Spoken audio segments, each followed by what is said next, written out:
Hello दोस्तों, आज मैं आपसे बात करने जा रही हूँ कि आम तौर पे स्टूडेंट वीज़ा रिजेक्ट क्यों होते हैं और अगर आपके रिजेक्ट होते हैं तो फिर आपको क्या करना चाहिए। लेकिन उससे पहले मैं आपसे ये कहना चाहूँगी कि मुझे काफ़ी लोगों के मेल्स आए हैं, तो फिर उनके पहले मैं सवालों के जवाब दे दूँ क्योंकि काफ़ी एफएक्यू वाला सेशन बनता है, क्योंकि उसमें से काफ़ी सारे इंपॉर्टेंट पॉइंट्स भी है जिनका कवर होना भी काफ़ी ज़रूरी है।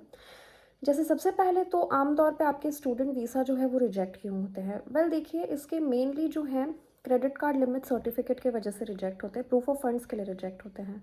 क्योंकि फंड्स होने के बावजूद भी लोग अपने बैंक स्टेटमेंट्स प्रोवाइड करते हैं, जो कि आपको नहीं प्रोवाइड करना है। ये बाकी कंट्रीज़ में होते होंगे, लेकिन पोलैंड के केस में काफ़ी ज़्यादा अलग है और ये आपके तभी पूरे हो पाएँगे जब आपके पास प्रॉपर एडमिशन डॉक्यूमेंट्स होंगे। क्योंकि आपके पास प्रॉपर एडमिशन डॉक्यूमेंट्स होंगे, तो आप बैंक में जाओगे, दिखाओगे एंड देन आपको वो सर्टिफिकेट मिल जाएगी।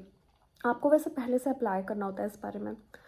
और उसके बाद एनरोलमेंट सर्टिफिकेट देने के बावजूद भी रिजेक्ट क्यों हुआ है मेरा वीज़ा? अच्छा, इस केस में ये सीन हो सकता है कि आजकल बहुत लोग जो हैं वीएफएस में अपने कलर्ड वर्जन या फिर coloured certificates colour print out लेके सर्टिफिकेट सबमिट करते हैं। ये आपको नहीं करना चाहिए। मैं आपको एडवाइस करूँगी कि आप डीएचएल से अपने ओरिजिनल सर्टिफिकेट्स मंगवाएं जो कि मैन्युअली साइंड हैं, या फिर आप डिजिटली साइंड सर्टिफिकेट्स भी ऑनलाइन ले सकते हैं।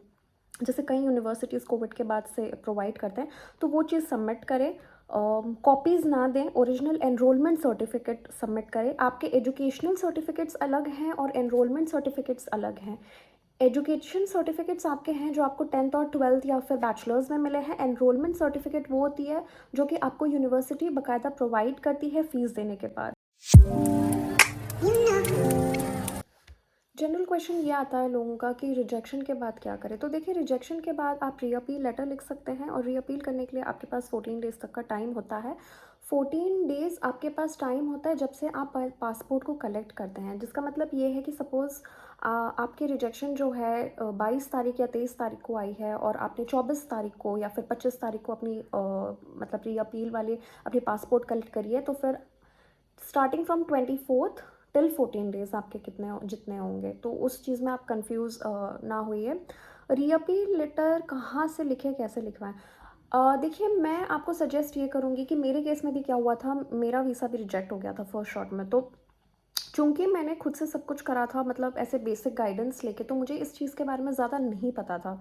तो मैंने क्या किया, उस पॉइंट पे मैंने एजेंट्स को ट्रस्ट किए थे एंड मतलब ऐसे जेन्युइन एजेंट्स को मैंने ट्रस्ट किए थे, और मेरा सेकंड स्लॉट में मतलब ऑलमोस्ट निकल ही गया था क्योंकि वो काफ़ी टफ था मेरे लिए। तो मैंने एक एक्सपर्ट को ट्रस्ट किया था, क्योंकि देखिए जो एक्सपर्ट्स होते हैं, मतलब मैं समझ सकती हूँ कि आप लोगों को कहीं मतलब बहुत लोगों को फाइनेंस की प्रॉब्लम होती है, तभी वो पोलैंड चूज़ करते हैं आने के लिए, और मेरे केस में भी यही था क्योंकि मुझे भी काफ़ी प्रॉब्लम थी। लेकिन देखिए, ये जो रीअपील वाला केस होता है ना, ये आपका लास्ट शॉट होता है, ठीक है? क्योंकि अगर आपने रीअपील करी और उसके बाद आपकी रिजेक्शन आ गई, तो फिर आपको फ्रेश एप्लीकेशन देना पड़ेगा। तो this is just your last chance. तो मैं आप लोगों को यही सजेस्ट करूँगी कि आप कोई जेन्युइन एजेंट के पास जाएँ। अगर आपके पास नहीं है तो आप मेरे पास आएँ, मुझे मेल लिखें, मैं आपको रिकमेंड कर सकती हूँ जिनके पास मैं खुद गई थी। और इसके अलावा या फिर अगर आपके कोई जान-पहचान में भी हैं तो उनसे बात करें, क्योंकि आपको हेल्प लेनी पड़ेगी, क्योंकि रीअपील वाला जो केस होता है वो काफ़ी सीरियस होता है और आपका लास्ट चांस होता है। तो इसमें रिस्क ना लें, चंद पैसों के लिए अपने वीज़ा को दाँव पे ना लगाएँ।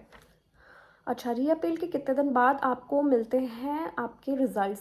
देखिए, रीअपील करने के बाद डिपेंड करता है। जैसे कि मेरे केस में क्या हुआ था कि रीअपील लेटर सबमिट करने के बाद मुझे ऑलमोस्ट 2-3 वीक्स के बाद मुझे इंटरव्यू का कॉल आया था, और मतलब मेल आई थी बाकायदा, एंड देन मैं गई भी थी। फिर उसके 1 हफ़्ते के अंदर-अंदर ही मुझे मिल गई थी। जनरली 1 हफ़्ते तक का आप बफर पीरियड, आप टाइम पीरियड लेके चल सकते हैं।